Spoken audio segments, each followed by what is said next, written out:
दोस्तों, आज मैं निकल पड़ा हूँ एक ऐसे रहस्यमय धाम की तरफ जिसका कनेक्शन सीधा महाभारत से जुड़ा हुआ है, जहाँ लोग आज भी अपनी मन्नतें लेकर आते हैं और कहते हैं कि यहाँ सच में चमत्कार होते हैं।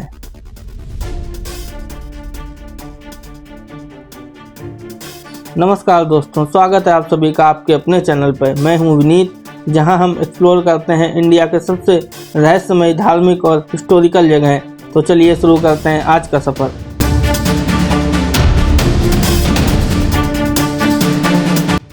तो दोस्तों, आज हम निकल पड़े हैं एक ऐसी पवित्र जगह की ओर जहां हुआ था इतिहास का सबसे बड़ा दान।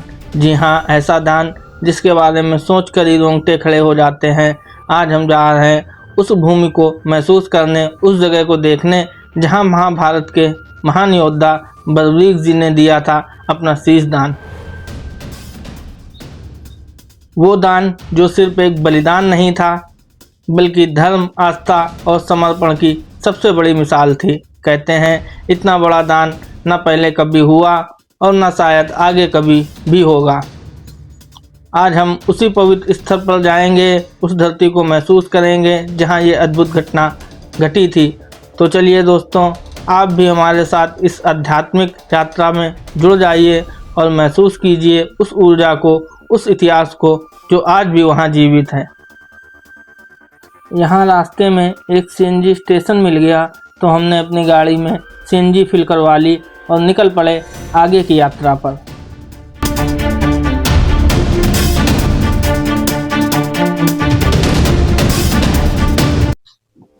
तो दोस्तों, आखिरकार हम पहुंच चुके हैं चुलकाना धाम के प्रवेश द्वार पर। आप देख सकते हैं ये भव्य गेट, यहीं से शुरू होती है उस पवित्र भूमि की सीमा जहां हुआ था इतिहास का सबसे महान शीश दान। जैसे ही आप इस गेट के अंदर कदम रखते हो, एक अलग ही शांति, एक अलग ही ऊर्जा महसूस होती है। आज हम धीरे धीरे इस धाम के हर कोने को एक्सप्लोर करेंगे और जानेंगे उस महान बलिदान की पूरी कहानी। तो चलिए दोस्तों, अब हम अंदर चलते हैं और महसूस करते हैं उस पवित्र स्थान को जहां बलवीर जी ने अपना शीश दान दिया था।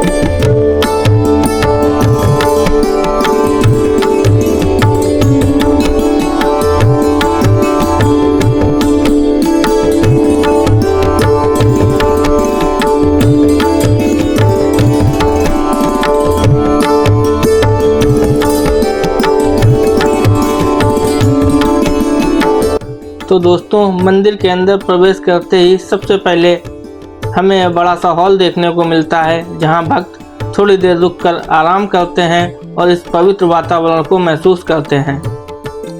लेकिन दोस्तों, हम यहां सिर्फ रुकने नहीं आए हैं, हम बढ़ रहे हैं उस ओर जिसके पीछे छिपा है एक ऐसा रहस्य जिसे जानकर आज भी रोंगटे खड़े हो जाते हैं।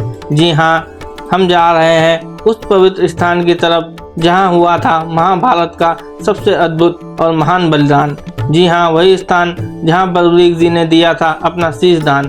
तो चलिए दोस्तों, अब हम आपको लेकर चलते हैं उस जगह पर जहां आज भी महसूस होती है उस महान त्याग और आस्था की ऊर्जा।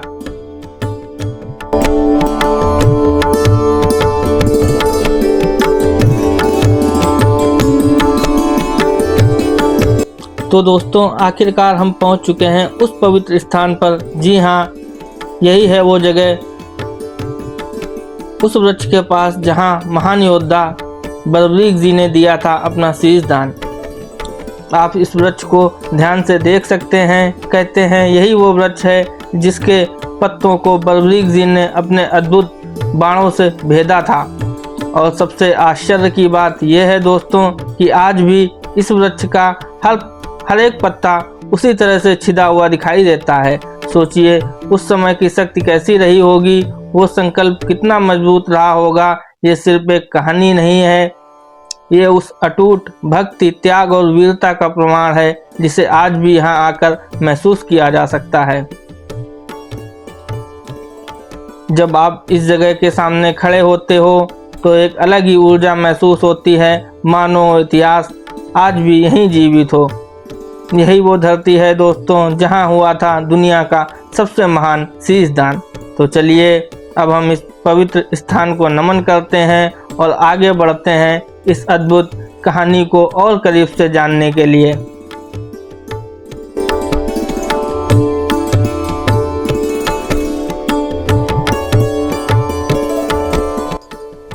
बलबीर जी के इस अद्भुत बलिदान से प्रसन्न होकर श्री कृष्ण जी ने उन्हें ऐसे वरदान दिए जो उन्हें कलयुग का सबसे बड़ा सहारा बना देते हैं। पहला वरदान श्याम नाम। श्री कृष्ण ने कहा, कलयुग में तुम मेरे ही नाम से जाने जाओगे, श्याम के रूप में। यानी जो भी प्रेम और श्रद्धा लोग कृष्ण के लिए रखते हैं वही प्रेम अब श्याम बाबा के लिए भी होगा। इसलिए आज उन्हें खाटू श्याम बाबा के नाम से पूजा जाता है। दूसरा वरदान, कृष्ण जी ने उन्हें आशीर्वाद दिया, जो भी सच्चे दिल से तुम्हें पुकारेगा खाली हाथ नहीं लौटेगा। यानी जो भी भक्त पूरी श्रद्धा और विश्वास से श्याम बाबा के दरबार में आता है उसकी हर इच्छा, हर दुख बाबा अपने ऊपर ले लेते हैं। तीसरा और सबसे महान वरदान, श्री कृष्ण ने कहा, तुम हमेशा उस व्यक्ति के साथ खड़े रहोगे जो हार चुका है, जो टूट चुका है, जिसके पास कोई भी उम्मीद नहीं बची है। यानी जहाँ दुनिया साथ छोड़ देती है वहीं से शुरू होता है श्याम बाबा का साथ। इसलिए आज भी लोग पूरी आस्था से कहते हैं, हारे का सहारा बाबा श्याम हमारा। और दोस्तों यही वजह है कि लाखों लोग अपनी हार, अपना दुख, अपनी परेशानी लेकर श्याम बाबा के दरबार में आते हैं और खाली हाथ नहीं लौटते। आज हम उसी स्थान पर खड़े हैं जहाँ त्याग, भक्ति और विश्वास की सबसे बड़ी मिसाल दी गई थी। अगर आप भी कभी यहाँ आएँ तो सिर्फ दर्शन मत कीजिए, इस जगह को महसूस कीजिए, क्योंकि ये सिर्फ एक मंदिर नहीं है, ये आस्था, विश्वास और चमत्कार की जीती जागती कहानी है। जय श्री श्याम। और दोस्तों अभी हम खड़े हैं चुलकाना धाम में, ठीक खाटू श्याम बाबा के मंदिर के सामने आप जो देख रहे हैं ये सिर्फ एक मंदिर नहीं है, ये वो स्थान है जहाँ भक्त ने अपना सबसे ऊंचा रूप दिखाया था। यही वो धरती है जहां वीर बलबीर ने अपना शीश दान किया था और उसी बलिदान ने उन्हें बना दिया कलयुग के भगवान खाटू श्याम बाबा। ऐसा लगता है जैसे यहाँ हर कदम में बाबा की मौजूदगी महसूस हो रही हो। कहते हैं यहाँ जो भी सच्चे दिल से आता है बाबा उसे खाली हाथ नहीं लौटाता। और सबसे खास बात, यह वही दरबार है जहाँ हारने वाला कभी नहीं हारता, क्योंकि यहाँ विराजते हैं हारे के सहारे बाबा श्याम। और दोस्तों आज हम सिर्फ अपने लिए नहीं बल्कि आप सबके लिए प्रार्थना करने आए हैं। तो दोस्तों अब हम निकल चुके हैं चुलकाना धाम से हरिद्वार की ओर। और अच्छी बात यह है कि यहाँ से हरिद्वार ज़्यादा दूर नहीं है, लगभग 180 किलोमीटर का सफ़र है जिसे आप आराम से 4 घंटे में कवर कर सकते हैं। रास्ता भी काफ़ी अच्छा और स्मूथ है। हमारा रूट रहेगा पानीपत टू करनाल, करनाल से यमुनानगर, यमुनानगर से रुड़की होते हुए हम हरिद्वार जाएंगे। तो अगर आप भी चुलकाना धाम आने का प्लान कर रहे हैं तो उसके साथ हरिद्वार को भी आसानी से जोड़ सकते हैं, क्योंकि इतना लंबा सफ़र भी नहीं है और एक ही ट्रिप में आपको खाटू श्याम बाबा का आशीर्वाद और गंगा मैया के दर्शन दोनों मिल जाते हैं। तो दोस्तों आप लोग इस रूट को ईजिली प्लान कर सकते हैं।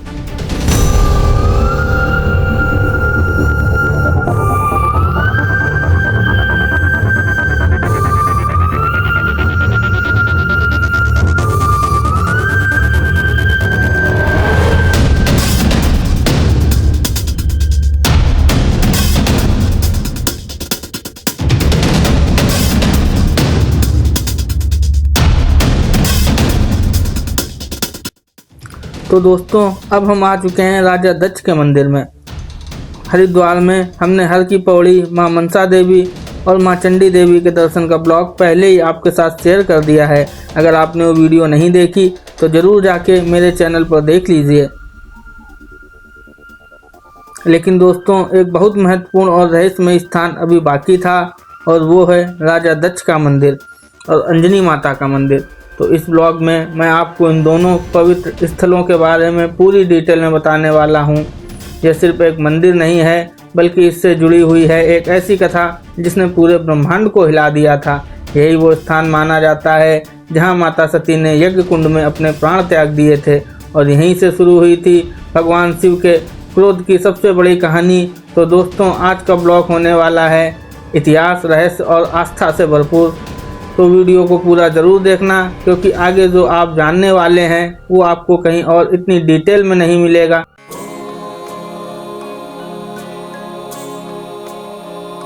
ये देखिए दोस्तों, यहीं पर स्थित है राजा दक्ष का वो यज्ञ कुंड, जिसमें माता सती ने अपने स्वाभिमान की रक्षा के लिए अपने आप को अग्नि को समर्पित कर दिया था।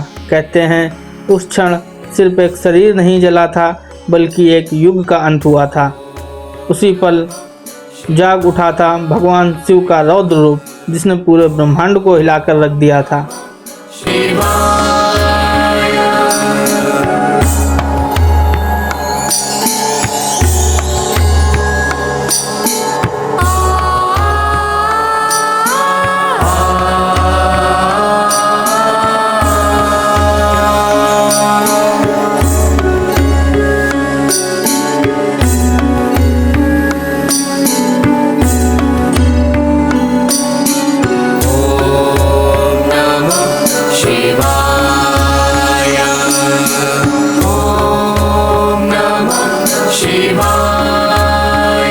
दोस्तों, यहीं पर आपको माता सती के 10 दिव्य स्वरूप भी देखने को मिलते हैं, जिन्हें हम 10 महाविद्याएं कहते हैं। कहते हैं जब भगवान शिव ने माता सती को यज्ञ में जाने से रोका, तब माता ने अपना विराट रूप धारण किया और चारों दिशाओं में प्रकट हो गई अपने 10 स्वरूपों में। माँ काली, तारा, त्रिपुर सुंदरी, भुवनेश्वरी, छिन्नमस्ता, भैरवी, धूमावती, बंगलामुखी, मातंगी और माँ कमला। ये सिर्फ स्वरूप नहीं है दोस्तों, ये आदिशक्ति के वो रूप हैं जो सृष्टि के हर पहलू को नियंत्रित करती हैं। और यही वजह है कि इस स्थान पर आपको सिर्फ इतिहास नहीं, बल्कि शक्ति का वास्तविक अनुभव होता है।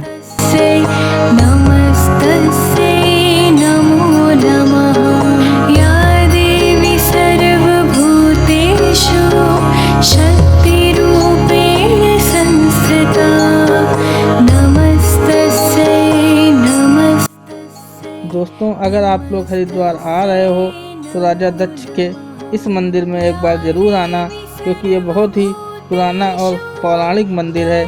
ये मंदिर आपको हरिद्वार में कनखल में देखने को मिलेगा।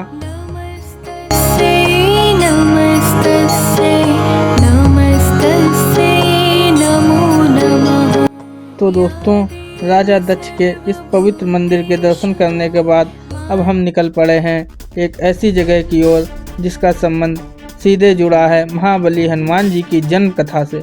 जी हाँ दोस्तों, हम जा रहे हैं माँ अंजनी माता के मंदिर। कहते हैं इस स्थान पर आज भी महसूस होती है एक अलग ही शक्ति, एक अलग ही ऊर्जा।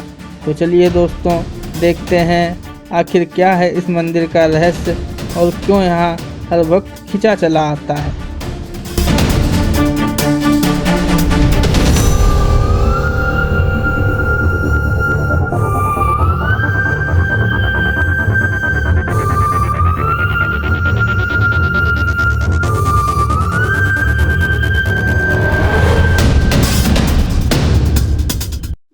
तो दोस्तों, आखिरकार हम पहुंच चुके हैं मां अंजनी माता के इस पवित्र मंदिर में।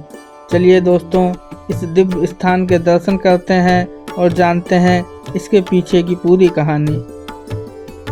मां अंजनी माता के पवित्र मंदिर मां चंडी माता के मंदिर के लगभग 3 किलोमीटर ऊपर स्थित है। अगर आप लोग चंडी माता के दर्शन करने आते हैं तो यहाँ तक पहुँचने के लिए आपको थोड़ा सा ऊपर चढ़ना पड़ता है। लेकिन दोस्तों, जैसे जैसे आप ऊपर जाते हैं वैसे वैसे यहाँ की शांति और दिव्यता आपको अलग ही अनुभव कराती है। और यकीन मानिए, ऊपर पहुँचने के बाद जो सुकून मिलता है वो इस पूरी यात्रा को यादगार बना देता है। तो चलिए दोस्तों, अब करते हैं माँ अंजनी माता के पावन दर्शन और महसूस करते हैं इस दिव्य स्थान की अद्भुत ऊर्जा को हम आप सभी को अपने साथ इस पवित्र दर्शनों का अनुभव करवाने वाले हैं। तो दोस्तों, मां अंजनी माता के पावन दर्शन हमने कर लिए हैं और इसी के साथ यहीं पर समाप्त होता है आज का ये दिव्य सफ़र।